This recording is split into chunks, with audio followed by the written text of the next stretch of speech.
বরাবরের মতো আজকের কালারটা কিন্তু খুব সুন্দর একটা জাম ডুয়েল টোনের কালার।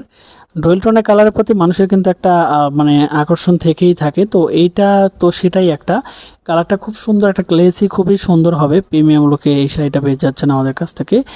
রেড কালারের মধ্যে খুব সুন্দর একটা ডুয়েল কালার বোনানো এবং কালার গ্লেসি 100% হবে সিল্কের মধ্যে। যারা সিনথেটিক মসলিনের মধ্যে আমাদের কাছ থেকে এই শাড়িটা পারচেস করতে চাচ্ছেন বা এই শাড়িগুলো নিয়ে কাজ করতে চাচ্ছেন, সরাসরি মেসেজ করতে হবে এবং বিশেষ করে এই শাড়িটা স্টক শেষ হওয়ার আগে আপনাদের স্ক্রিনশট করে আমাদের ইনবক্সে সেন্ড করতে হবে এবং আমার ডিসক্রিপশনে কিন্তু কন্ট্যাক্ট নাম্বার থাকবে, সেখানেও কিন্তু কল করতে পারেন। আপনারা কিন্তু এই শাড়িগুলোতে সুই সুতো, হাতের কাজ, কারচুপি এবং আসলে বুটিক্সের সকল ধরনের কাজ করতে পারেন। অনেকে প্যাচওয়ার্কে করে কাজ করেন, অনেকে ডিজিটাল প্রিন্টের কাজ করেন, অনেকে কম্পিউটার এমব্রয়ডারি, যে বড় বড় কম্পিউটার এমব্রয়ডারি, সে কাজগুলো কিন্তু করতে পারবেন অনায়াসে। কারণ প্রত্যেকটা শাড়ি আমরা একটু আনকমনভাবে তৈরি করেছি শুধুমাত্র আপনাদের জন্য, যাতে ভালো একটা প্রোডাক্ট আপনারা নিয়ে লং টাইম বেস করে কাজ করতে পারেন। এই জন্য আমরা কোয়ালিটিটাকে ইনশিওর করে আপনাদেরকে পাঠিয়ে থাকি যে ভালো